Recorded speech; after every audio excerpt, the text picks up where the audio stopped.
Estás escuchando Milenio 3 por Aluka Nanika. Los últimos acontecimientos ocurridos en la industriosa ciudad de Ipswich han vuelto a catapultar a los titulares de la prensa mundial a una identidad siniestra y recurrente que aparece y desaparece, aumentando siempre su macabra leyenda. Es el síndrome de Jack el Destripador.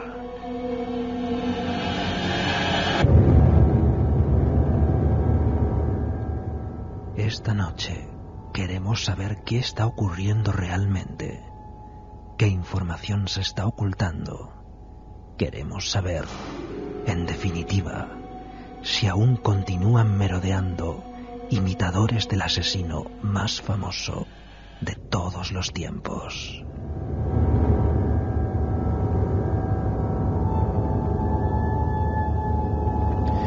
Una y 35 minutos, tan solo 3 grados en el exterior de esta nave del misterio que poco a poco va enfilando la recta final de un año pues muy satisfactorio para toda esta gran familia.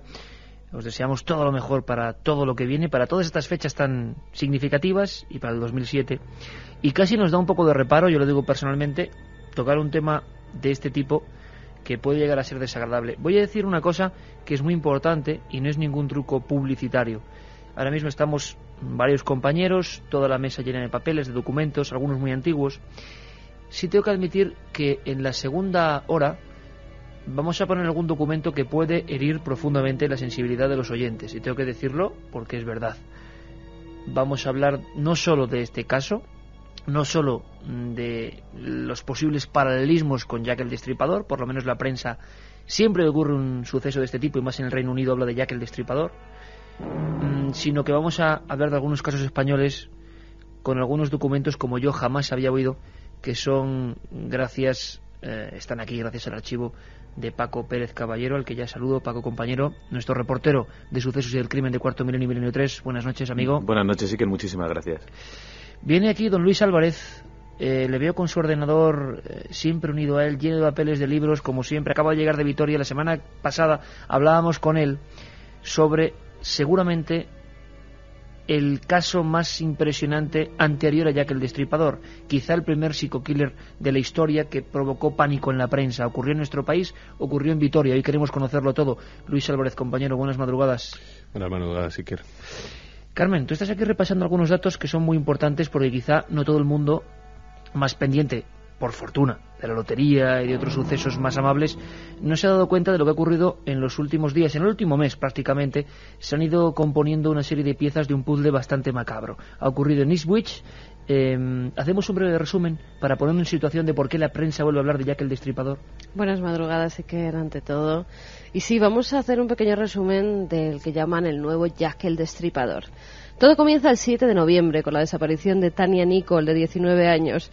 Se dice que desaparece un 30 de octubre, pero es cuando se desata la alarma en esa fecha, el 7 de noviembre. 7 días más tarde desaparece otra joven. Ya se sabe que las dos eran prostitutas. Gemma Adams, de 25 años. Una persona encuentra el cuerpo desnudo de una mujer en un arroyo en Eastbourne, en Suffolk. Esto ocurre el 2 de diciembre. Un día más tarde se halla el cuerpo de Adams, de esa segunda prostituta que había desaparecido. El 8 de diciembre se halla un segundo cuerpo, que resulta luego ser el de la primera desaparecida, el de Tania Nichols, esa chica de 19 años.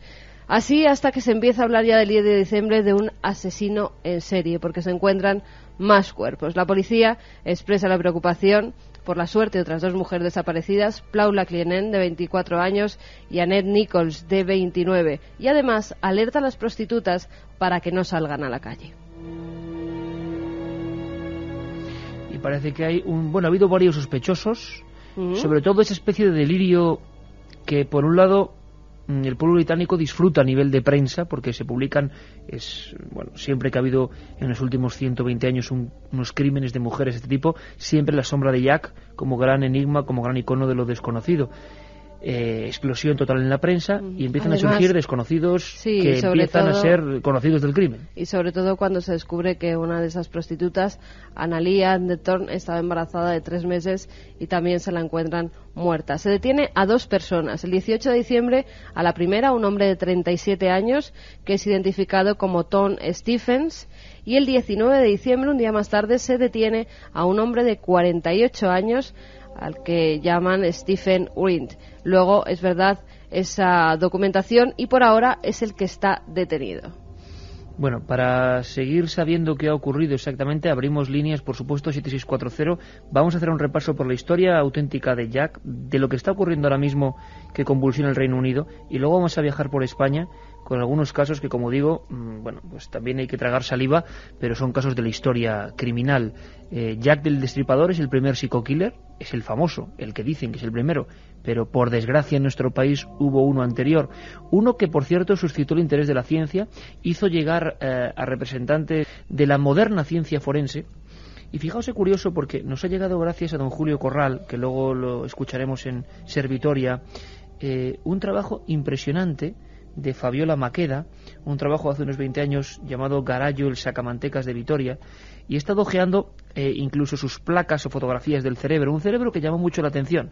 Estamos hablando de 10 años prácticamente antes de Jack el Destripador, y de las teorías de César el Lombroso y los padres de la moderna criminología, que decían que el crimen y la locura eran poco menos que hechos biológicos, es decir, que en nuestros gestos, en nuestras facciones, podía esconderse la clave oculta de ser criminal. Imaginaos la cantidad de injusticias que hubo por esto, y quizá los aciertos, no lo sabemos. Lo cierto es que un montón de médicos llegaron a la entonces provinciana y pequeñísima ciudad de Vitoria interesándose por ese hombre que iba a ser ejecutado. ¿Ese puede ser el primer Jack? Bueno, desgraciadamente ha habido otros y lo vamos a descubrir esta noche. 1:41, abrimos esas líneas, Carmen, 7640. Claro que sí, que líneas abiertas como siempre en esa vía de contacto 7640, palabra clave milenio, espacio y lo que nos queráis contar, vuestras opiniones, vuestras preguntas, ya sabéis, 7640, palabra clave milenio, espacio y vuestros mensajes. Y ahora nos marchamos, Juanma Frasquet, Alberto Granados, en la nave del misterio, como siempre muy atentos. Nos marchamos a Londres, nos marchamos concretamente a la sala de juicios de Ipswich. Hoy mismo han pasado cosas, nos las cuenta nuestra corresponsal de la cadena SER en el Reino Unido, Begoña Arce. La sala número 3 del Tribunal de Ipswich estaba a primera hora del viernes llena a rebosar.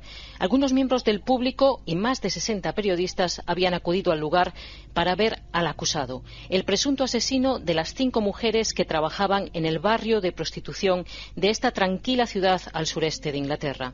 Esposado, rodeado por un gran número de policías, el presunto serial killer Stephen Wright, de 48 años, bajó de una furgoneta policial para emerger minutos más tarde en el banquillo de los acusados.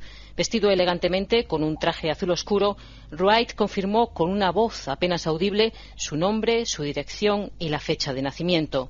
Su rostro no reflejó ninguna emoción cuando se citaron los nombres de las 5 prostitutas de cuya muerte la policía le considera responsable. Pocos minutos más tarde, esta vista preliminar se daba por terminada. Wright volvía a los calabozos hasta el próximo 2 de enero. En esa fecha retornará ante el juez. Los que le conocen no pueden creer que sea el autor de los asesinatos que han tenido en vilo al Reino Unido durante las últimas semanas. Le describen como un hombre tranquilo y pulcro que jugaba al golf 2 veces por semana y de vez en cuando se tomaba alguna pinta de cerveza en un pub local. Actualmente era conductor de un camión grúa, aunque había sido dueño de un pub y camarero en una línea de cruceros. Con fama de mujeriego, Wright ha estado casado en al menos 2 ocasiones y tiene 3 hijos. Era un cliente normal, según ha dicho alguna de las chicas de alterne de Ipswich, que Wright frecuentaba y se llevaba a su apartamento, situado muy cerca del barrio de prostitución de la ciudad. La policía no ha divulgado qué pruebas inculpatorias tiene contra él, pero presumiblemente se trata de alguna pista hallada en su vivienda o quizás en su automóvil. El asesino era hábil. Todos los cadáveres fueron hallados desnudos, 3 de ellos en lugares cubiertos de agua, lo que dificulta el hallazgo de restos de material genético. Las víctimas no presentaban signos de violencia sexual ni señales de haber luchado antes de morir. Una de ellas fue estrangulada, según la policía. La asfixia pudo terminar con otra de las jóvenes, pero de las 3 restantes no se conoce la causa de la muerte. No es imposible que fueran envenenadas y que conocieran al asesino, alguien de quien no desconfiaban. Milenio 3, en la SER. Y don Juanma Frasquet, siempre tan preciso, me pone esta música y yo casi estoy viendo Los callejones oscuros, 1888, la zona más degradada de Londres y un hombre con una especie de capa. ¿Cuántos disfraces, cuántos atuendos les hemos puesto a esos personajes misteriosos que al final parece que son uno solo, el mal, ¿no? Caminando en busca de mujeres. Paco Pérez Caballero, que es nuestro especialista habitualmente en asuntos del crimen, antes de entrar y cotejando algunas de estas informaciones, tú decías una cosa que me ha impresionado bastante. Hablamos en el fondo de asesinos de prostitutas, asesinos de mujeres realmente. ¿Por qué dices eso? Y segundo, si ves paralelismos con la célebre e inmortal historia nunca resuelta de Jack el Destripador, con este caso, sea este nombre o no, porque este nombre exactamente, esta identidad, la han puesto ya en la prensa como el nuevo Jack el Destripador. Tiene 48 años y es camionero. Claro, si luego no es, menuda gracia. ¿Ves paralelismos, Paco? Bueno, paralelismos hay porque ocurrió en Inglaterra, porque es un tipo de asesinato muy anglosajón, aunque esto ya se ha universalizado y ya ocurre en todo el mundo. Hablábamos de asesinos de mujeres, que es lo que son realmente. No conviene pues sentirse seguro pensando que, bueno, si mata solo prostitutas, pues no nos puede pasar nada a los demás. Eso es una gran mentira, y primero porque las prostitutas son tan personas como el resto de las personas, ¿no? Pero sobre todo porque estos asesinos, que lo que son es asesinos sexuales, lo que buscan es saciar su hambre con alguien. ¿Por qué matan prostitutas? Primero, porque son accesibles, simplemente dándoles algo de dinero te las puedes llevar a un lugar apartado. Y segundo, porque su muerte, desgraciadamente, pues parece no valer lo mismo que la del resto de las personas. Puedes matar a una prostituta y que durante meses no se sepa de ella porque no tiene familiares o porque la tienen olvidada o no tiene lazos afectivos. Le sale más barato habitualmente al criminal, o piensa eso el criminal, ¿no? Fíjate que en los países anglosajones se habla de los less dead, que son los menos muertos, ¿no? Que son los mendigos, las prostitutas, simplemente por esto. Es decir, este hombre, Stephen Wright, de los últimos datos que sabemos de él, es que parece ser que Scotland Yard ya da por cerrado el caso, aunque esto, bueno, lógicamente a instancias del juez. Para ellos hay pruebas más que suficientes. Por lo visto se han encontrado pruebas o muestras de ADN en 2 de las víctimas, al menos. Y bueno, falta, por supuesto, el juicio al que todo el mundo tiene derecho y que nosotros, pues, ahí quedaremos a la espera de qué es lo que decide la justicia. Pero parece ser que sí, que efectivamente Stephen Wright, este hombre en la cuarentena, una persona que probablemente pues tenía necesidades sexuales, que acudía a prostitutas, llegado un momento, pues vio que no podía satisfacer su libido, llamémosla perturbada, ¿no?, de alguna manera, porque no es normal, y comenzó a ir más allá cada vez. Es probable que antes de llegar al crimen pues pasara por estadios intermedios, es decir, pues golpeara a estas prostitutas, sobrepasara, y llegado un momento pues llegara a estrangularlas, ¿no? Son los pasos que ha seguido, por ejemplo, Tony King, tan de actualidad ahora mismo, que primero fue el estrangulador de Holloway, atacaba a las mujeres, las estrangulaba, y después se convirtió en un asesino. Pues es posible que este hombre haya seguido el mismo proceso. Paralelismo con Jack. Bueno, Jack era un asesino de mujeres, era un asesino de prostitutas. Era otro tipo de asesino, desde mi punto de vista, era una persona, no sabemos quién es, porque podemos debatir sobre los cientos de posibles asesinos que pueden ser Jack el Destripador, pero lo que sí sabemos es que mataba mujeres, que disfrutaba con ello, porque se pasaba bastante tiempo dejando su cuadro pintado.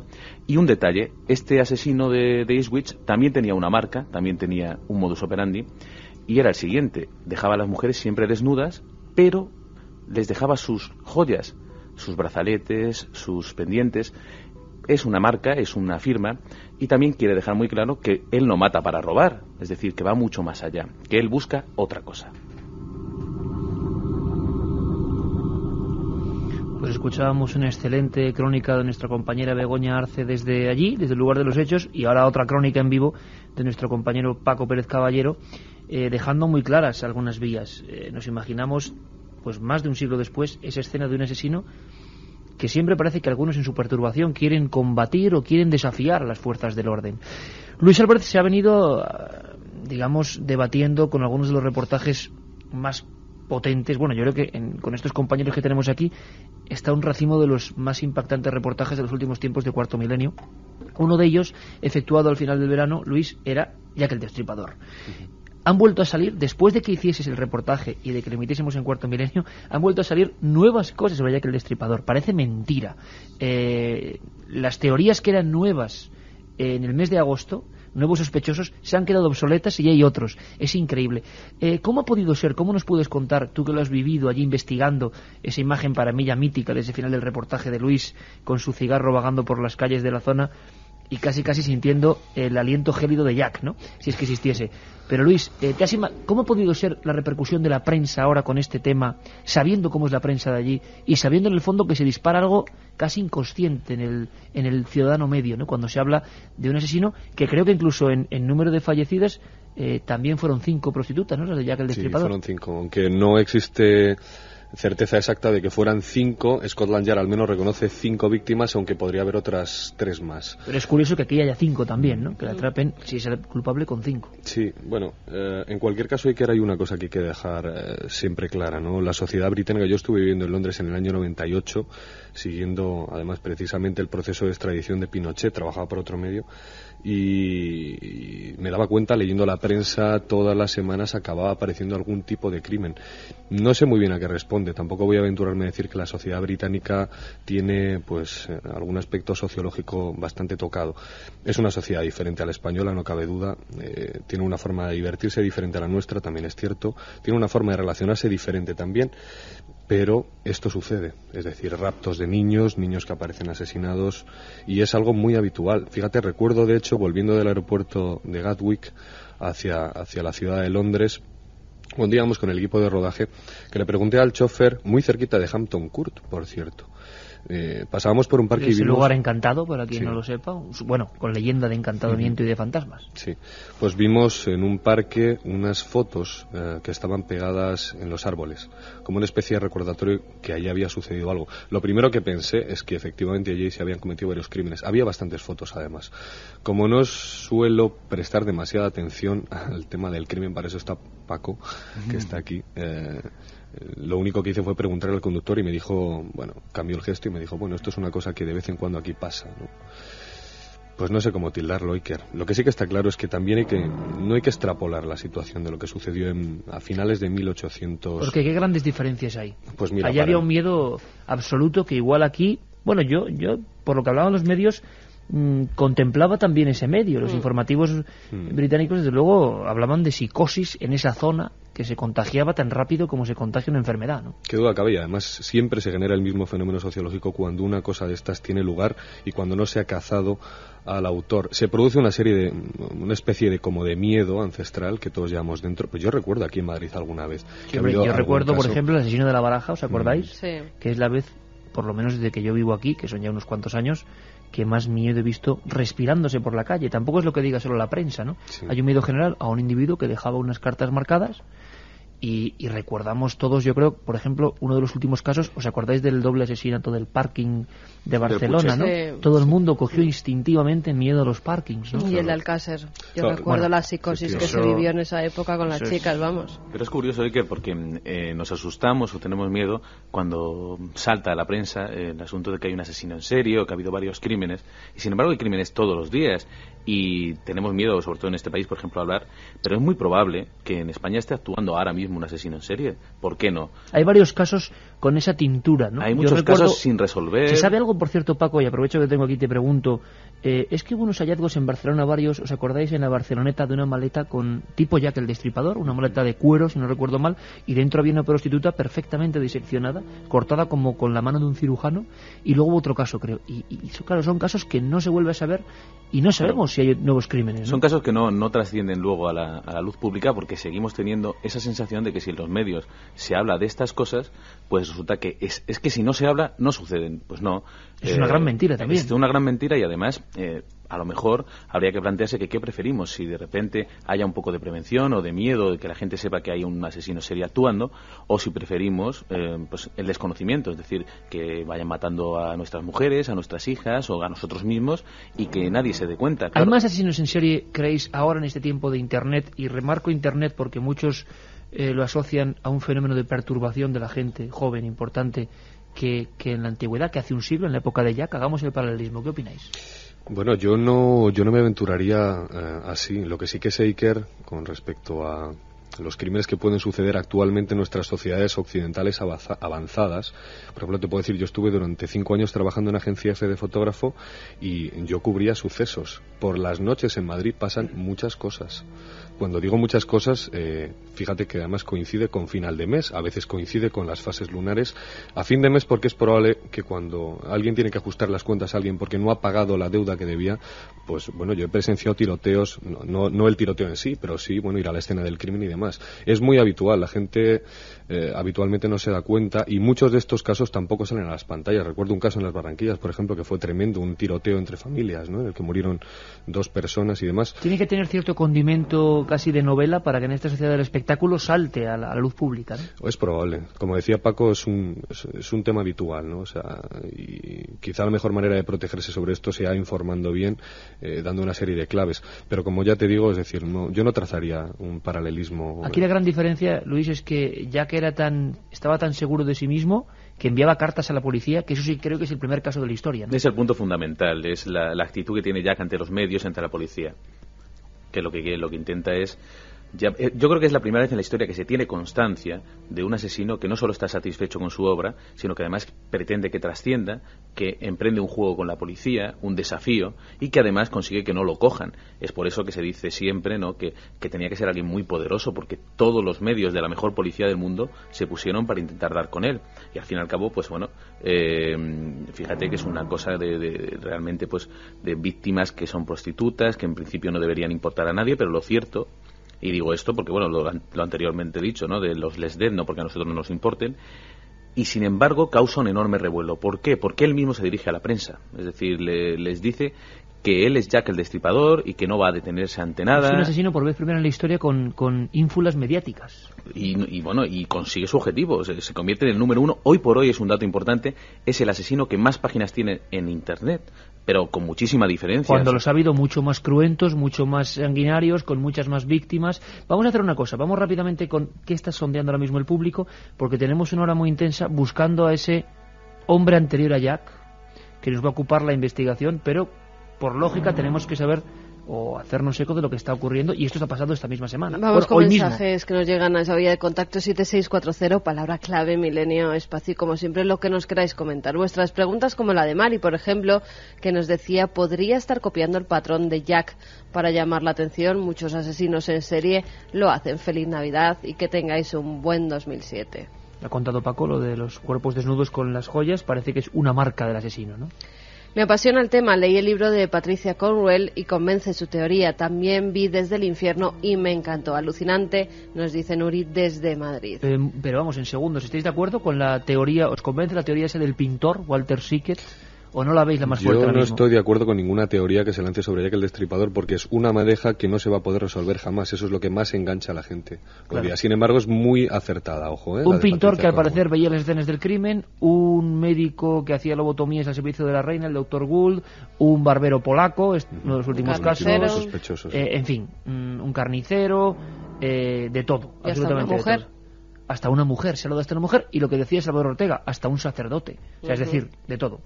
Carmen desde Madrid nos dice, estuve en Londres la semana pasada y era increíble el sensacionalismo con el que trataban la noticia la prensa. Felicidades por el EGM. Muchas gracias, Carmen. Hola, milenario, soy detective privado y para mí Lombroso sentó las bases de la antropología criminal. Feliz Navidad, nos dice David desde Málaga. Felices fiestas a todos. En mi opinión, creo que Jack se ha hecho tan famoso no solo por lo violento, sino porque no supieron nunca quién fue, nos dice Rosa desde Badajoz. También yo creo que te han entendido mal en este caso, Paco. Nos preguntan desde Las Palmas, ¿creéis que un cliente habitual de prostitutas puede ser peligroso? No, para nada. Todo lo contrario. Cada persona puede recurrir a lo que quiera. Lo que sí que decimos es que las personas, cuando van a matar, un criminal que va a matar, tiene más fácil acceso a una prostituta que a una mujer que no se dedica a la prostitución.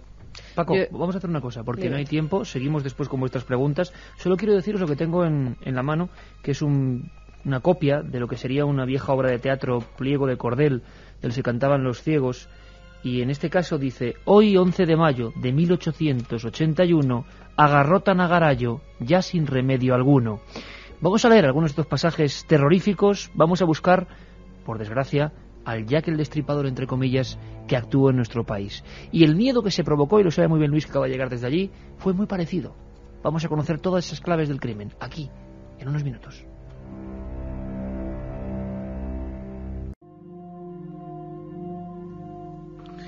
Decíamos antes que el César el Hombroso, que fue el que pasó, digamos, más a la fama casi inmortal, Ferri y Garófalo fueron los padres de una ciencia naciente muy polémica que obligó a que se vieran con precisión muchas medidas de los criminales, de los locos, de los cretinos. Ellos suponían que había una clave genética. En el fondo, el ser humano se lo ha seguido preguntando hasta el día de hoy. A pesar de que tengamos toda la tecnología, estos miedos atávicos en lo más profundo de nuestra mente colectiva siguen asustándonos. Por eso, cuando hay un caso que rompe un poco las barreras de lo habitual, parece que a todos nos influye de cierta manera. Como ejemplo, vamos a seguir leyendo algunos mensajes, pero antes quiero que escuchéis algo. Yo advertía de que había documentos que podían herir la sensibilidad y vais a entenderlo. Lo hacemos con todo el respeto, pero estamos hablando en el fondo de mentes perturbadas. Claro, ¿cómo defenderse de una de estas mentes? Pues no sé, luego lo planteamos. El impacto que producen en la sociedad, un nuevo caso de 5 prostitutas que, por cierto, luego hay, entre comillas, que se entienda, con esto no se puede hacer nada divertido, pero hay nombres coincidentes bien curiosos en la historia de este caso de Ipswich, que se sigue, digamos, celebrando sus procesos, sus interrogatorios a estas mismas prácticamente horas, y la historia de Jack el Destripador. Simples anécdotas. Lo que no es anécdota es saber que en España hubo casos similares. Jack mandó esas cartas, firmaba a veces Jack desde el infierno. A veces, si no recuerdo mal, Luis llegó a enviar un trozo de riñón, por ejemplo. Llegó a enviar trozos de sus víctimas, o amenazaba con que iba a hacerlo. Nuestro compañero Paco Pérez Caballero tiene una sección que quiere decir que es muy dura, es muy fuerte, pero forma parte de ese lado oscuro que nosotros observamos para aprender, sobre todo. Y como dices tú, Paco, y como dice tu padre, Paco Pérez Avellán, que siempre en los últimos años lo ha remarcado, a veces hay que saber estas cosas para aprender de ellas, poder evitarlas. Como no se gana nada es no contándolo. Pero yo llevo varias semanas sin saber bien si emitir este documento que ustedes van a oír, que vosotros vais a escuchar, porque es de lo más duro que yo, y no es nada. Pues hay que advertir, Iker, porque nos están escribiendo niños de 12 años, de 13, de 14, por favor. Pues sí, porque, hombre, iba a decir que los niños de 12 y 13 años hoy en día ya prácticamente están acostumbrados a todo, pero yo advierto por si acaso, y eso que en Milenio 3, hombre, en Milenio 3 las horas no son tampoco para niños, aunque tengamos muchísimos niños, pero no son horas para niños, son las 2 y 9, en directo siempre. Pero fíjate, Paco, como tú grabaste esto, que es una sección de las sombras del crimen, que habitualmente colocamos algunos sábados, como todas las secciones, es un poco el contrapeso de Mente Positiva, porque Milenio es un reflejo de los propios misterios del mundo. A mí esto es de lo que más me ha impresionado de los últimos años. ¿Puedes contármelo que vamos a escuchar? Porque vamos a ir a esas mentes frías, psicópatas, como la de Jack, quizá como la de este hombre recién detenido, o no, como el culpable de estas 5 mujeres muertas, o como Díaz de Garallo, que ahora va a ser el tema que nos ocupe. Damos un salto en el vacío y nos vamos a Cádiz, Paco. Sí, a los años 80, 2 amigos íntimos, que prácticamente solo se tenían el uno al otro, y la historia de ellos iba a terminar de una manera inesperada cuando uno de los dos decide sacarse un dinero, o esa es al menos la excusa que él da, pues asesinando fríamente a su amigo y guardando las manos en formol para ir enviando sus dedos a sus padres para pedirles un rescate. Tras esta razón, que puede ser la aparente o económica... No cuentes más. Puede haber otra razón. Claro, no cuentes más porque tú mismo lo vas a contar en ese documento. Es un documento periodístico de primer nivel, pero lo repito bastante fuerte, porque pocas veces hemos escuchado a uno de estos personajes, que es parte de la historia, tú lo recopilabas en ese diccionario de asesinos, parte de la historia, como decía Pedro Costa, la historia de un país también es la historia de sus crímenes. Este sobrecogió a toda Andalucía y toda España, y aparte de Europa, por su frialdad y porque parecía que en la mente de este individuo, con nombres y apellidos, se escondía el mismo misterio que motivó a Garayo a convertirse en el sacamantecas de Vitoria y quizá Jack a convertirse en la sombra que dejaba marcas y desafiaba a la policía. Pedimos disculpas porque la grabación evidentemente es de aquella época, puede haber algún problema en la audición, a veces casi es mejor pensar que ni se... Es casi mejor pensar que no hay que hacer caso, ¿no?, lo que se dice, porque es tremendo. Os dejamos con esta historia y poned mucha atención porque es la viva voz de estos casos criminales que nos parecen increíbles, de estos demonios humanos.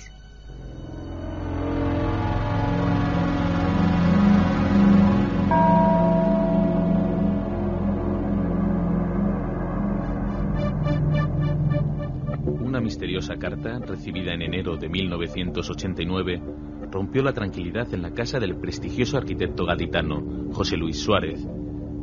El documento aseguraba que su hijo Javier, de 22 años, había sido secuestrado y que si no pagaba 12 millones de pesetas, sería asesinado.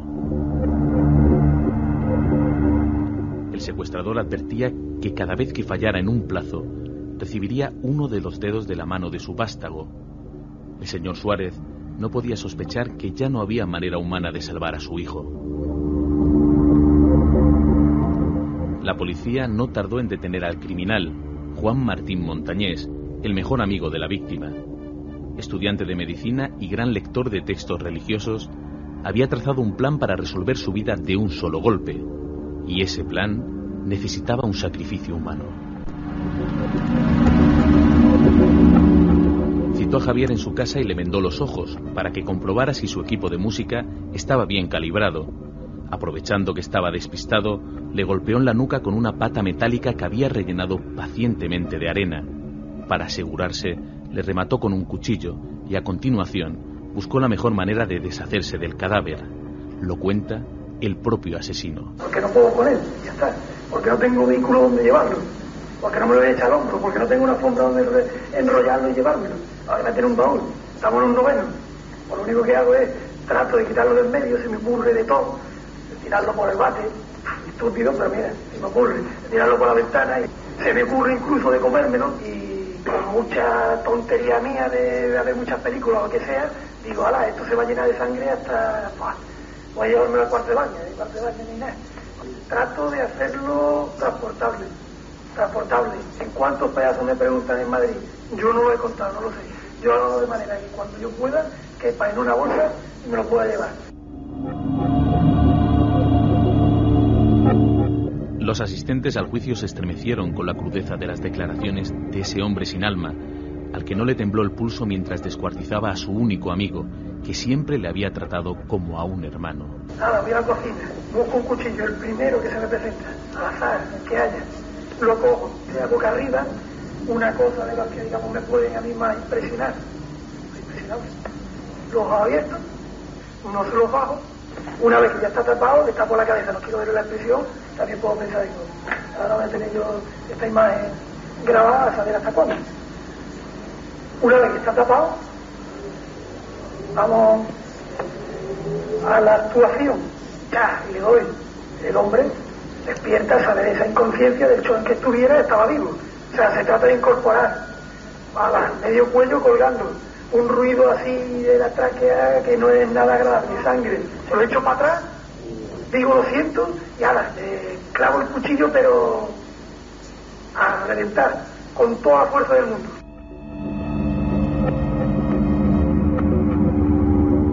Dice que la manipulación del cadáver se la plantea como un trabajo, nada más. Por eso le molesta tanto que algunos psiquiatras señalen que en realidad disfrutó desmembrando a su amigo y que en el descuartizamiento se oculta la clave del crimen. Que luego sí, tenga uno sus pensamientos o lo que sea, pero lo que yo tengo delante mía es un cadáver, ya está muerto. No tanto rollo de descuartizamiento ni nada. Continúo con el a separarle ya la cabeza, o sea, lo que estaba cogido era por las vértebras, médula y lo que pudiera ser músculos de la nuca y tal. Cuando le doy la médula, espasmo del cuerpo, bote para atrás, otra serie apuñalamiento. Cierro la bolsa. Eso apesta sangre que no vea, normal. No sé qué orden llevo, ya lo digo. El cuerpo lo voy metiendo en bolsa, luego busco una bolsa que yo tenía allí, una mochila, me quito la ropa y me voy para mi casa. Los pedazos los arrojó al mar en la punta de San Felipe, pero conservó las manos en formol para ir enviando dedos a los padres de Javi, si estos no pagaban. Su crueldad no tenía límites y, sin embargo, tenía una preocupación: que le cayera mucho tiempo por su crimen, al que no concedía la menor importancia. No pudo contener el enfado cuando escuchó la sentencia que le condenaba a 36 años de prisión. 2:18. Yo había advertido de la crudeza de estas declaraciones. Documento periodístico que, como periodistas, tocando algunos temas, yo creo que debemos difundir, por una cosa sobre todo, porque con mucha alegría hablamos de lugares encantados, de lugares donde hubo muertes, donde hubo sufrimiento, y nos parece toda una novela, ¿verdad? Y hablamos con mucha alegría en muchas ocasiones, todo este equipo, sin excluir a nadie, e imagino que también ocurre en todos los oyentes, que a veces parece que contamos cuentos de fantasmas, cuentos de crímenes, cuentos que en el fondo el hombre del siglo XXI tiende a ver como una película. Pues esos cuentos a veces son verdad. Por eso hay que hacer muy de vez en cuando hincapié en que toda esta gente que a veces contamos como si fueran números, 5 prostitutas, esta historia que pasó quizá demasiado lejos, aquí ahora se siente de forma distinta, porque el asesino hablaba como casi nosotros, era uno más. Es decir, que a veces los temas que se tocan en Milenio 3 o en Cuarto Milenio, que mucha gente interpreta que son para pasar un ratito de sobrecogimiento, también son realidad, y a veces hay que reflexionar sobre esa realidad que nos lleva hacia lugares en ocasiones terribles. Quiere decir que no hay que ser hipócrita, ni echarse las manos a la cabeza, ni decir qué barbaridad. Es que esto es la verdad. Nosotros no somos un programa de fantasías. Hacemos de vez en cuando recreaciones, pero por favor, para comprender lo crudo a veces del misterio, hay que adentrarse en la verdad, en lo que es. Ese hombre hablaba, y ese hombre era un caso que igual uno lo escucha con cierta música, lo lee en cierto libro, bueno, y es un caso más con el que incluso siente un escalofrío y dice, voy a dormir. A veces estas voces deberían estar mucho más cerca, latiendo en nuestro interior, para intentar comprender que esto no debe volver a ocurrir, o que algo podemos hacer. De momento nosotros, yo creo en este instante, que miles de amigos se han sobrecogido y no pueden quedar indiferentes. Quizás sea un primer paso para evitar y condenar sin excepción cuando ocurren casos como estos. Porque a veces la frivolidad del siglo XXI, el tomarse toda broma, hace que estos solo sean, pliegos de cordel. Demasiado antiguos. No, demasiado antiguos no. Este hombre está ahí y quizá esté escuchándonos.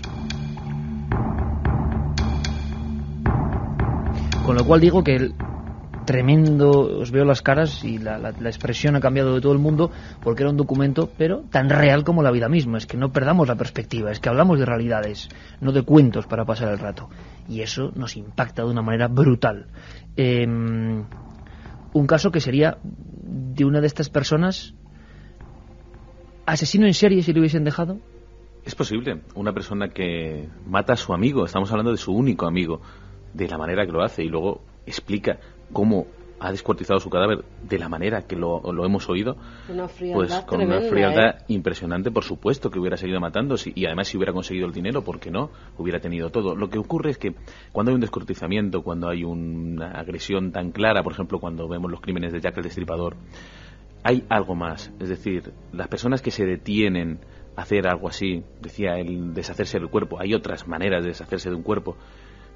Descuartizarlo es naturalmente una manera de que sea más difícil reconocer el cuerpo, la víctima, de transportarlo, pero también tiene un matiz claramente sexual. En su momento se habló de que es posible que el asesino estuviera enamorado de su víctima y que al no haber acuerdo, al no haber allí nada a dónde ir, pues decidiera coger este camino y de paso pues sacarse un beneficio. Él ya había hecho algunas otras pequeñas estafas. Solamente perturbada por completo, y que nos muestra que en España, mucho más cerca, 100 años exactamente después de Jack el Destripador, en Cádiz, A eso me refería antes, en sitios tan cercanos, no tan de novela, el ser humano se debate entre estos demonios de su propia mente, ¿no? Y ocurre, y pasa en las personas. Fíjate que a mí me ha llamado muchísimo la atención el testimonio del reportaje de Paco. Con todo pedimos, no disculpas, pero bueno, cualquiera que ve un informativo está viendo cosas peores que estas. Es tan real como la Pero vida claro, misma, es que esto es tan real que no perdamos la perspectiva de que es real, de que no es ninguna fantasía. Me llama mucho la atención porque, bueno, Paco habrá estado en los juzgados varias veces cuando ha realizado su trabajo, seguramente siguiendo algún juicio, el de Tony King, por ejemplo, y demás. Yo recuerdo, Iker, una cosa que me impactó muchísimo cuando estuve trabajando en Afganistán durante la guerra, al conocer a personas que habían trascendido la muerte y tenían muescas en su fusil, en su Kalashnikov, que se podían contar a cientos. La mirada de uno de esos hombres es la mirada de un ser que ha trascendido la muerte, y es una mirada tan fría que es como si te atravesara. Es una sensación que te deja absolutamente helado. Y no olvidemos tampoco una cosa, Iker. La historia de España es también la historia de una desgracia que es del 36 al 39, y muchos de nuestros abuelos estuvieron allí, en batallas muy duras y muy cruentas. Habría que preguntarse por qué esos eternos silencios de los abuelos, que jamás contaron escenas que jamás pudieron olvidar, porque quedan ya muy pocos. Claro, el crimen es tomárselo como novela, de novela nada. O sea que de vez en cuando un baño de realidad rotunda, porque esto es así. Por cierto que hablábamos de mensajes de los oyentes. Antes vamos a saludar a unos amigos que están en Ser Vitoria, y yo leía, claro, ahora uno piensa en Jack el Destripador, claro, y no puede ver un grabadito que le hace gracia de una señora destripada, ¿no? Es que eso fue como esto que hemos escuchado. La verdad, la dura verdad, con la que convivimos de vez en cuando. Dice este pliego de cordel del terrible caso del sacamantecas vitoriano Juan Díaz de Garayo: hombres, mujeres y niños, mendigos y caballeros, paisanos y militares, carcamales y mancebos, el que ya no peina canas porque se quedó sin pelo, y el que el tupé se compone con bandolina y ungüento. Leed con mucha atención lo que tenéis en la mano, y así poder conocer este suceso inhumano. En la ley calavesa, que Eguílaz tiene por nombre, en 1821 vio la luz este mal hombre. El día que lo bautizaron, a este cruel y vil lacayo de nombre Juan le pusieron, de apellido Díaz de Garayo. En nuestro país ocurrió un fenómeno muy parecido al de Jack el Destripador. La prensa nacional se llenó de expresiones terribles, de sospechas, de miedo. Muchos estudiosos aseguran que una década antes de las actuaciones del Destripador de Londres, vivió y murió el verdadero primer psico-killer de la historia, Juan Díaz de Garayo, el sacamantecas. 2:26. En Ser Vitoria creo que nos acompañan ya Julio Corral y Enrique Chazarra. No sé si me equivoco. Don Julio Corral, buenas noches. Muy buenas noches, Iker. Tan impresionado como nosotros, escuchando lo que hemos escuchado. Por supuesto. Es imposible no entenderlo de otra manera. Algo parecido. Desde luego, tengo delante de mí estos documentos, Julio, que me has enviado y que te lo agradezco en el alma, sinceramente. Luis los traía también, algunos, ¿verdad? Sí, hemos coincidido. Además, sí. Ha sido un regalo de ellos, sé que primero mandarles un abrazo porque hace unos días que nos vimos, pero todavía lo siento muy cercanos, ¿no? Aquella investigación ha sido muy divertida, apasionante, y bueno, hay que dar las gracias a Enrique Chazarra, a Antonio Arroyo y a Julio Corral, que está ahí detrás, por el gran trabajo que han hecho durante estos últimos años, ¿no? Recuperaban este trabajo publicado por Fabiola Maqueda, y vemos una foto que yo creo que, para que la gente la visualice, es la de un hombre con una chaqueta que parece de pana vieja, unos pantalones abiertos, con la botonadura en vez de cremallera dada de sí, una camisa blanca, una mirada perdida. La mirada, decían, Lombroso llamó a este hombre loco moral. Está sentado y parece un hombre normal, la típica foto en blanco y negro de las que, Carmen, tú sacas de vez en cuando en Cuarto Milenio de familias, solo que si nos fijamos en un detalle en los tobillos nos daremos cuenta de que hay unas argollas, unos grilletes. Es la escena de Juan Díaz de Garayo, el primer sacamantecas. Hay quien dice que dio origen al nombre de sacamantecas. Julio, un caso que se empieza a conocer ahora. Precisamente hablábamos de unas exposiciones en la Casa del Cordón muy interesantes, pero yo creo que sí lo conocían los abuelos, los bisabuelos, la gente que llevaba ahí muchos años, pero en libros y en estudios, pues bueno, exceptuando algunos trabajos, no sabíamos que quizá este era el más antiguo pariente, entre comillas, criminal de Jack el Destripador. Incluso se adelantó a él en una década prácticamente, ¿no, Julio? Eso es, realmente historias sobre el Sacamantecas, sobre Juan Díaz de Garayo, al menos en Vitoria siempre se han escuchado, pero realmente nunca se ha llegado a profundizar demasiado.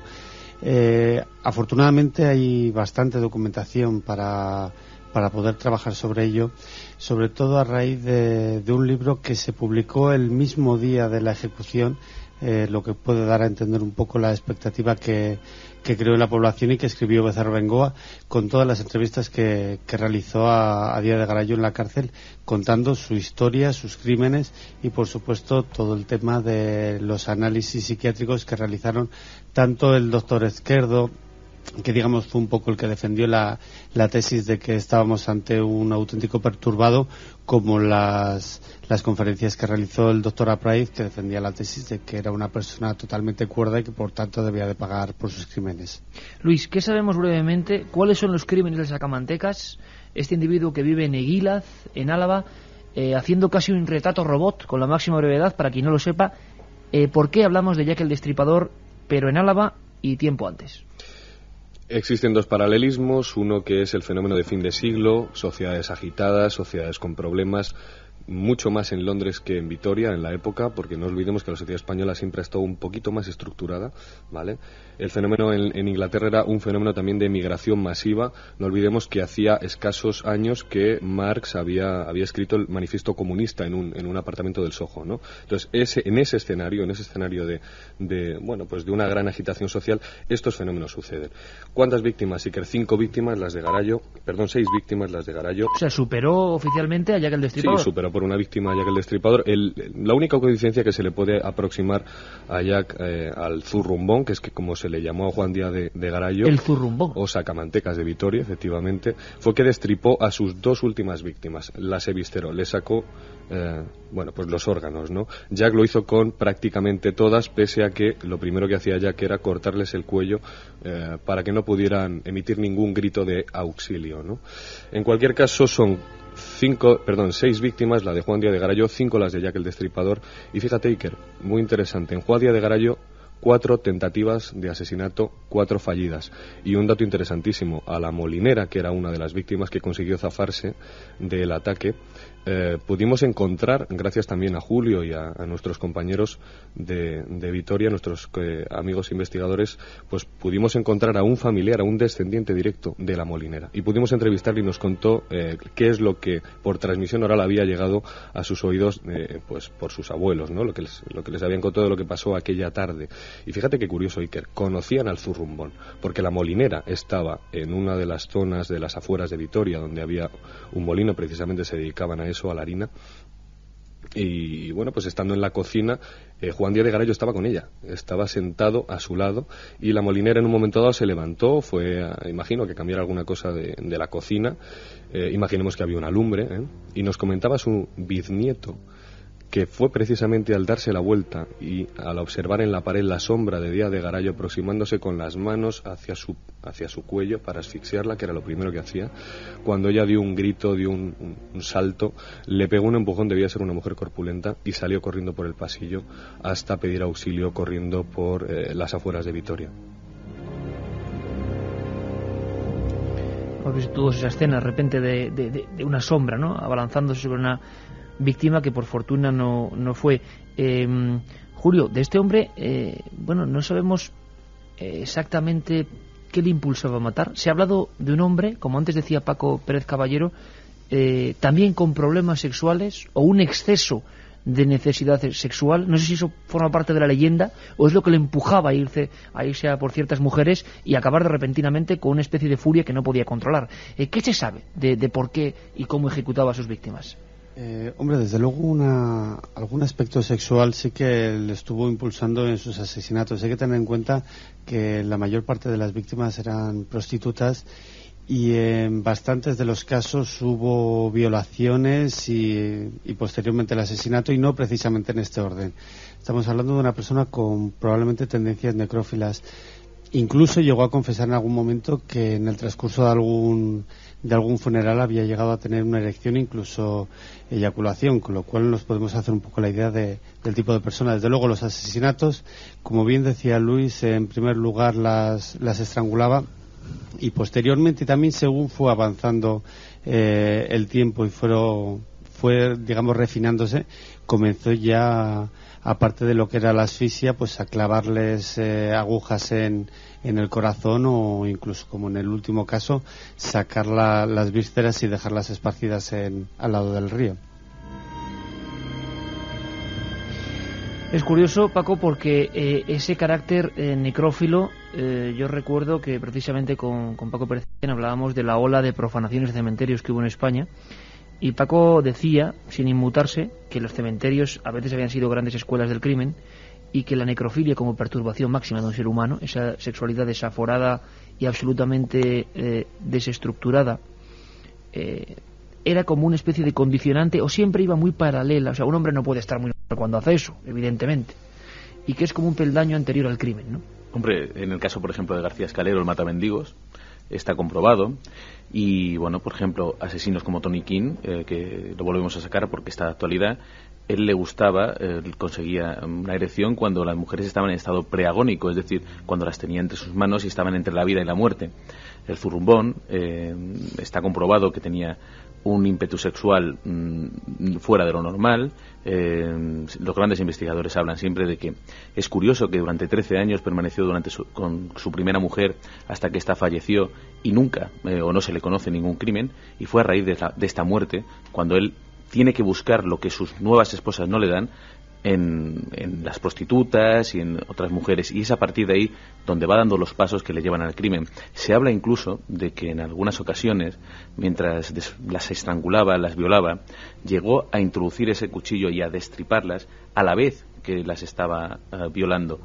Es decir, ya no era el estado preagónico, sino que era el propio estado de la muerte, o sea, la necrofilia pura y dura, a la vez que el crimen, lo que le proporcionaba a él la satisfacción sexual. Pero luego hay unas claves ahí muy interesantes y muy curiosas, que sí que pueden sonar muy crudas, pero que son reales. Por ejemplo, se habla, y estudios de la degradación, hablábamos antes de Internet, de la pornografía en Internet, que llega a unos límites donde uno ya no sabe qué es violencia y qué es pornografía, el sadomasoquismo extremo. Claro, es que obviamos estas cosas que pasan, y la gente está visitando eso, está viendo eso, se quedan muchas veces marcados por escenas. Siempre se ha hablado como con una especie de romanticismo extraño. No, este es sadomasoquismo. Claro, dices, esto no puede ser muy normal. Determinados extremos no pueden ser muy normales. Y hay películas donde esas dos conjunciones, que a veces pueden dar electroshock, como es el sexo y la violencia, se entremezclan y muy raras. Por eso yo pienso muchas veces, lo digo como reflexión personal, y a mí me asusta un poco, cuando a veces compruebo que, claro, todo ese mundo marginal, oscuro, al que durante muchos años la gente no ha tenido acceso, ahora cualquier chaval tiene acceso. Sí, pero fíjate, Iker, hay un dato importante para dar un poco la nota contraria, la nota opuesta, y es un estudio que yo leí hace no demasiado sobre la sociedad japonesa. Ellos están muy acostumbrados a ver cómics de verdaderas aberraciones, y sin embargo es una sociedad bastante pulcra y bastante limpia en cuanto a criminalidad. Se suicidan en los coches momento. Y todo eso también, pero vamos. A través de Internet, además. En fin. Bueno, no sé. Y que tienen al caníbal más famoso del mundo, que es Sagawa.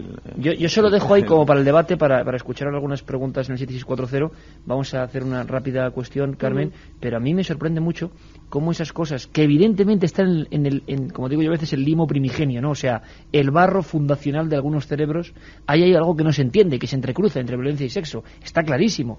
Sobre criminología y sexualidad hay cientos de tratados de forenses. O sea, que eso no se entiende bien, que son impulsos humanos absolutamente básicos, la vida, la muerte, no voy a contar yo cosas absolutamente básicas, pero claro, en algún momento falla. Bueno, pues a mí me parece una irresponsabilidad tremenda, y yo, como tengo aquí el micrófono de la cadena SER, que es un instrumento potentísimo, y ya que estamos en fechas dentro de apenas nada en que todos nos vamos a desear lo mejor, yo me sigo preguntando cómo nadie hace nada, cómo nadie impone algo, pone límites, para que esas imágenes y esos contenidos, que antes, hombre, toda la gente joven ha tenido curiosidad por el sexo, es lógico y tal, pero estamos hablando de perturbaciones que pueden modificar la vida de una persona. Bueno, pues nadie hace ni caso. y bájate el vídeo tal y súbete cual, y da igual. Qué irresponsabilidad en los padres, qué irresponsabilidad en la gente, qué irresponsabilidad en los medios, qué irresponsabilidad en las compañías que surten esos contenidos. Yo solo lanzo esta pregunta y luego que me digan lo que quieran. Pero a mí me parece que, así como la red es un elemento buenísimo para ciertas cosas, no logro entender cómo una bomba nuclear en manos y mentes de mucha gente se está dejando. Claro, Día de Garallo no tenía ese acceso, ni Jack el Destripador. Igual este último sí. Es decir, elementos que todos los forenses y médicos saben que son una bomba de relojería. Forense Cabrera y doctor Pantoja en Cuarto Milenio me decían, es que antes los perturbados no tenían el interruptor que hiciera clic, ahora lo tienen con este sonido. Entonces yo lo digo porque es lo que pienso. Y me parece aberrante, indignante, y pocas veces me mojo, aberrante e indignante que incluso las compañías que nutren, ya no solo de esos contenidos, que son gente enloquecida, sino los que nutren la propia red con sus servicios, no hagan nada. Y que no me cuenten la milonga de que no se puede prohibir porque siempre habría quien sacase. Bueno, pues entonces sería mucho más restringido. Pero es que ahora cualquiera puede acceder a ese mundo. Tal vez hay muchos intereses por medio. Bueno, Ángela pues y Juan... esto sí que es terrorífico, ¿no? Sí, claro. Que Ángela chavales y de 12 Juan años estén viendo eso. Nos dicen que soy de Málaga, tengo 20 años y mi abuela me asustaba con el sacamantecas. También nos dice que estuvieron viéndonos en el Paraninfo, que volvamos pronto. Pues muchas gracias, amigos.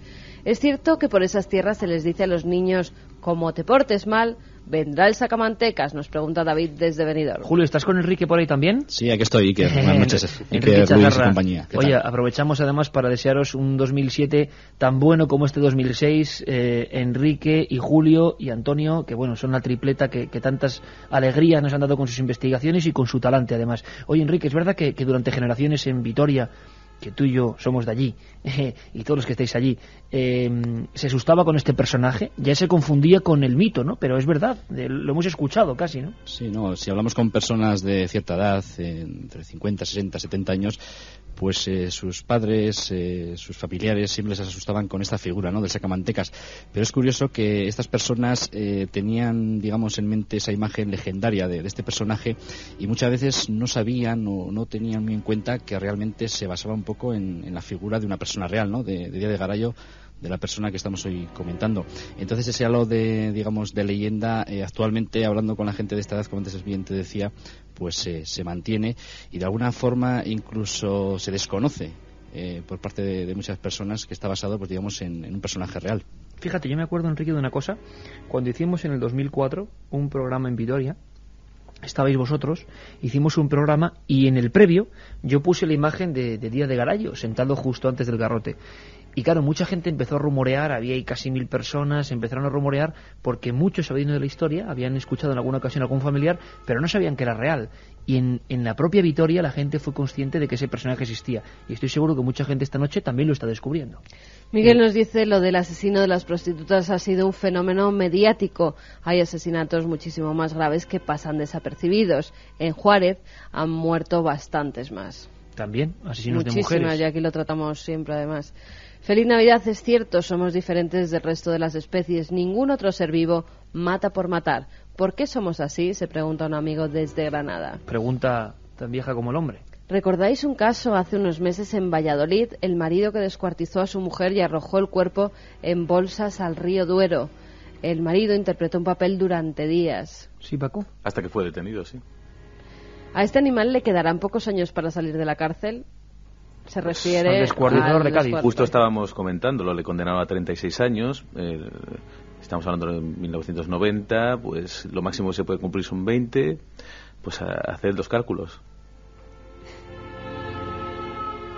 Hola amigos, gracias por vuestro programa. Me gustaría saber en qué libro o libros podría hallar este tipo de documentos sobre asesinatos y asesinos en serie. Siempre que sea con carácter pedagógico e histórico. Bueno, pues estos trabajos que tenemos aquí son muy difíciles de encontrar. Hay un libro, pero es en euskera, con lo cual imagino que bueno, tiene su dificultad para quien no conozca el euskera. Juan Díaz de Garallo, el Gasteizko, el Sacamantecas de Vitoria, de Aichu Siñarra, y luego hay algunos libros interesantes como el Diccionario de Asesinos de Paco Pérez Caballero y Paco Pérez Avellán. Por cierto, Luis, ¿hubo psicosis de la prensa en el caso del Sacamantecas conforme iban sucediendo los crímenes, y tú has visto ahí paralelismos con lo que pasaba en Inglaterra? Efectivamente, sí que los hubo. Sin embargo, no fue tan profusa la dimensión que se dio en prensa en España, en la prensa regional de Vitoria, como la que se dio en Londres, porque, pues no sé muy bien, quizá fuera porque había muchos más periódicos en Inglaterra. ¿Qué duda cabe, Iker, que se firmó una ley allá por 1850 por la cual los diarios debían de valer en torno al penique, medio penique, y aquello promovió pues la impresión en masa de periódicos. Estoy completamente convencido de que el hecho de que se publicara en prensa generó que posiblemente no se le cogiera nunca. Las técnicas de investigación criminal que había en la época no estaban tan avanzadas como hoy. No había análisis de ADN, pese a que la pericia de los investigadores siempre fue muy buena. Es una cuestión de intuición. Y en Vitoria sí que hubo reflejo en prensa, claro que lo hubo. Incluso en una exposición que está actualmente en la Casa del Cordón, en el centro de Vitoria, en el casco histórico, podemos comprobar no solamente los personajes mitológicos, míticos del imaginario colectivo con los que se nos ha asustado durante generaciones desde nuestras abuelas, sino que también tenemos recortes en DIN A3 muy grandes, ampliados, en los que podemos contemplar grabados de época o incluso, es que no recuerdo bien, quizá por aquí Julio o Enrique recuerden, pero había una descripción terrorífica, un ejercicio sensacionalista, igual que el que sucedió en 1888 en Inglaterra, en el que se hablaba de un ser que poco más que echaba azufre por la boca, ¿no? Y humo, ¿no? Sí, ¿es cierto, compañeros? Sí, concretamente era un diario francés que describía a Sacamantecas pues como una figura monstruosa que surcaba los cielos, que iba tras víctimas para sacarles sus vísceras, en fin, una visión muy sensacionalista, pero que lo daban como una crónica de sucesos real, ¿no? Entonces esto lógicamente lo que hizo es avivar un poco más el terror entre la sociedad vitoriana cuando llegó aquí a esta tierra. Oye, Julio, ¿cómo cae el Sacamantecas? Porque yo también he escuchado muchas leyendas absolutamente alucinantes, no sé hasta qué punto reales o no, y vuelvo a tomar este pliego de cordel. Fijaos lo que dice, porque yo creo que es alucinante. Dice: pliego de cordel, la desdicha lo volvió. Esto es una reinterpretación de lo que podían contar los ciegos en aquella época. La gente se reunía alrededor y en pequeñas viñetas veía la historia de los crímenes. Dice: la desdicha lo volvió egoísta y muy huraño. No tenía nada que ver con el que fuera antaño. Hosco y muy agresivo a la lujuria se dio y atacaba a las mujeres con violencia y perversión. 1 decena de ellas de sus ansias blanco fueron. De las 10, 6 desdichadas en sus garras fenecieron. Bueno, este hombre va matando mujeres. Es raro en una población con tan poca densidad de habitantes por kilómetro cuadrado como es Álava, una de las más bajas, y más en aquella época. Y yo he oído, amigos, y nos preguntan en el 7640, la historia de que una niña le ve trabajando en el campo y dice: ahí va, si parece el Sacamantecas. Y el hombre se queda blanco, pálido, y de repente por su reacción lo atrapan. ¿Cierto? ¿Fraude? ¿Historia? En parte cierto y en parte falso. Realmente sí que, después de su penúltimo asesinato, se va a una localidad muy cercana a Vitoria, llamada Alegría, para, dejar tierra de por medio y empezar a trabajar. Y la hija del que fue su jefe durante ese momento sí que en algún momento debió de comentar: papá, mira, ese hombre es tan feo como el Sacamantecas.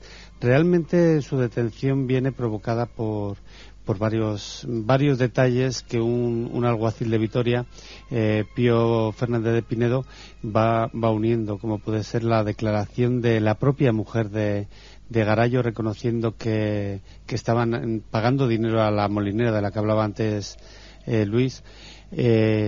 Las descripciones dadas por algunas de las personas hacen que este alguacil vaya hilando un poco la historia, y tal y como lo cuentan los periódicos de la época, paseando por Vitoria se encuentra cara a cara con Juan Díaz de Garallo y procede a detenerle. Posteriormente, tras pasar casi 15 días en el calabozo, ya lo que es el zurrumbón, Juan Díaz de Garallo, comenzó a confesar, y realmente la confesión suya fue la base de todo el proceso criminal. Decíamos que César Lombroso, el padre de la fisionómica de relacionar cráneos. Decían que más anchos, más criminalidad. Bueno, había un sinfín de incluso mediciones de los gramos de la masa muscular y los tejidos, porque creían que unos correspondían más a los criminales y otros no. No voy a decir los rasgos básicos porque todo el mundo va a empezar a ver si yo soy criminal, yo no, y ese juego es muy macabro y no conduce a nada, y además quedó completamente obsoleto. Pero, compañeros, ¿qué dice Díaz de Garay cuando se le atrapa?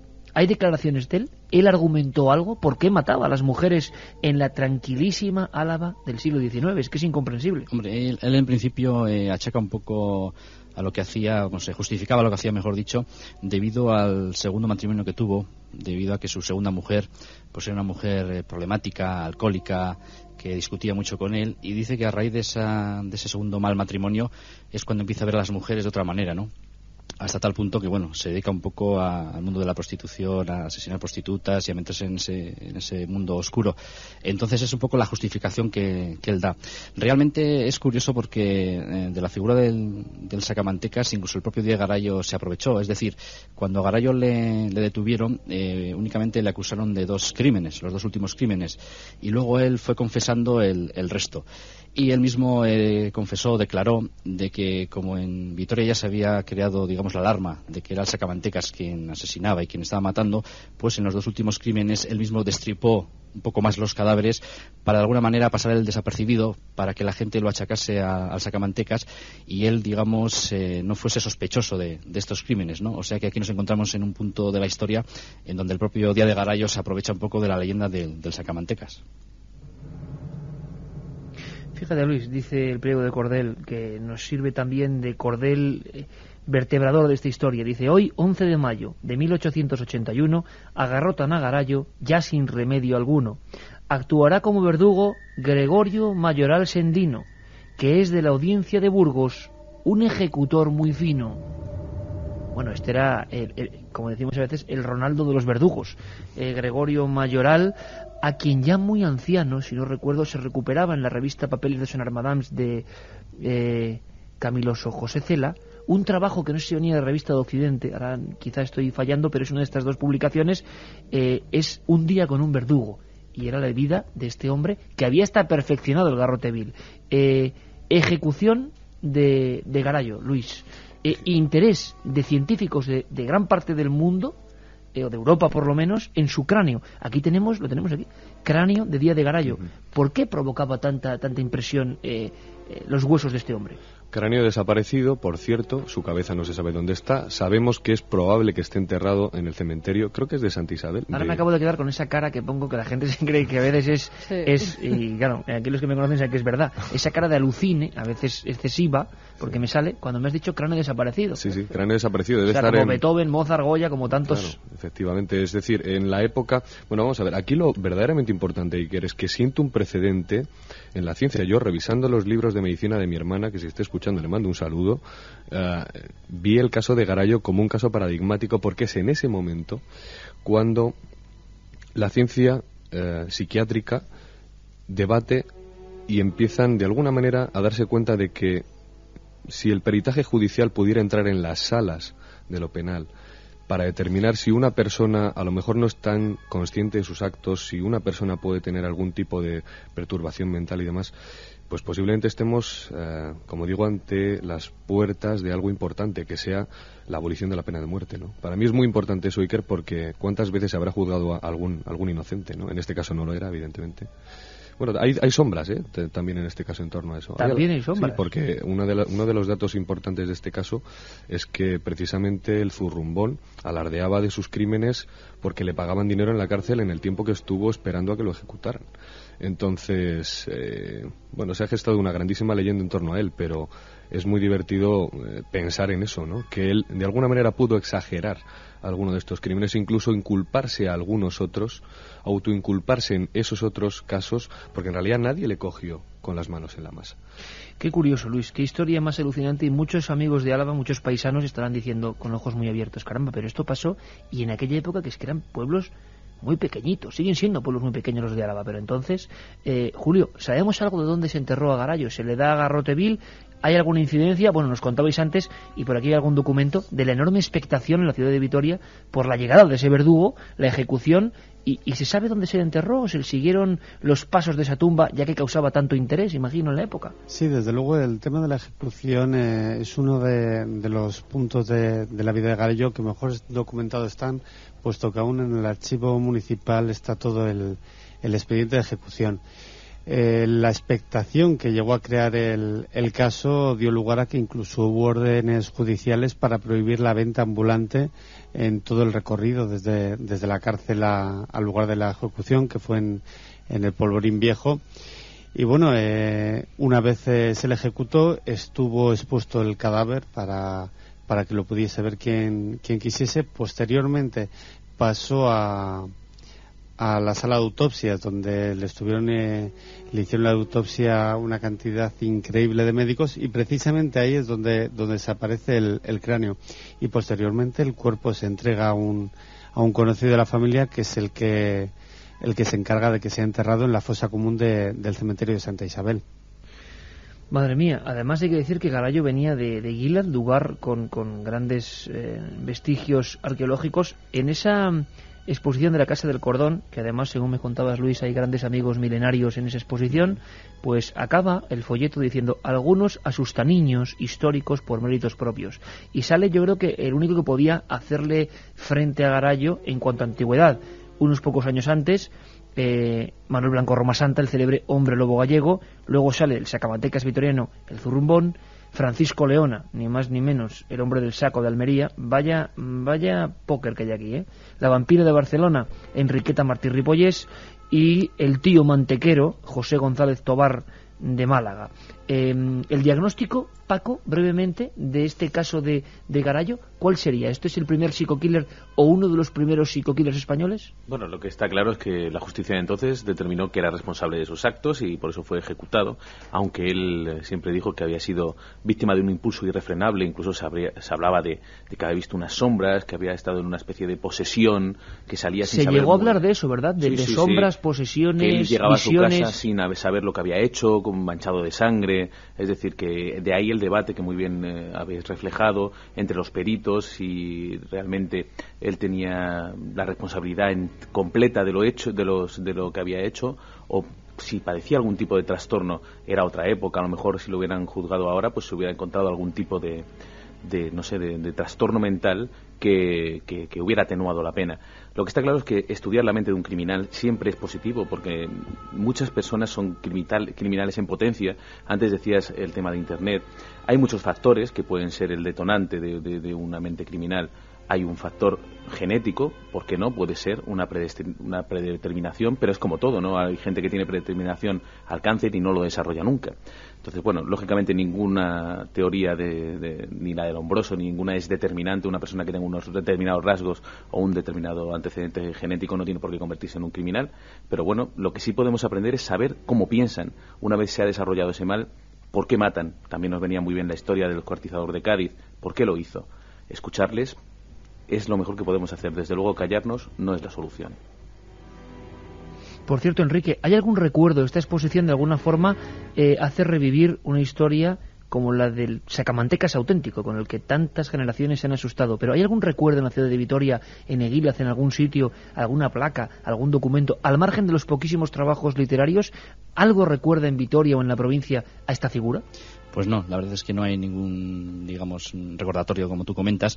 Eso sí, hay un recordatorio en el imaginario popular, porque tenemos lugares tan emblemáticos en Vitoria como la Florida, que bien conocerás, y que está lleno de cuevas, de túneles, donde todavía perdura esa sensación de la gente, ¿no?, de que ahí el sacamantecas llevaba a sus víctimas para hacer esas mantecas, para sacarles las vísceras y hacer toda serie de pócimas y ungüentos para curar enfermedades, incluso para engrasar los raíles del ferrocarril, ¿no?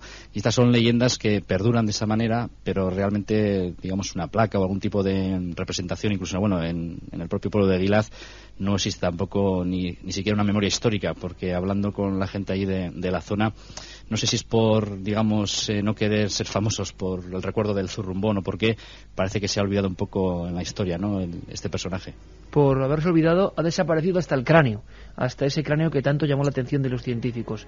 Muchísimas gracias, Julio Corral y Enrique Chazarra, por darnos estas pinceladas sobre un personaje que es parte de la historia oscura, parte de la antropología criminal en este caso. Os deseamos un felicísimo 2007, compañeros, también Antonio Arroyo, y además sé que bueno, lo contamos en enero, pero dos sorpresas, está ya a la vuelta de la esquina varios libros, pero ese muy esperado sobre Ochate. Un abrazo fuerte, amigos, feliz 2007. A vosotros, gracias. Otro abrazo para vosotros. Casi sin tiempo, Carmen, ¿qué dice la gente? Mercedes desde Caudete en Albacete nos dice: en mi pueblo le llamaban el sacasebo. También otro amigo que nos escribe dice: mi abuela cuenta que consiguió huir del sacamantecas de las Urdes cuando recogían aceitunas. Los ricos le pagaban por destripar gente pensando que esto curará a sus enfermos. Se le llamó el cortasebos de Vegas de Urde. Sí, en su tiempo. Es que hay muchos nombres, el tío Garrampa, el tío Camuñas. Dos guardias civiles que nos escriben y nos dicen que los vivos dan más miedo que los muertos. Lo decimos por experiencia. Lo hemos visto clarísimo esta noche, ¿no?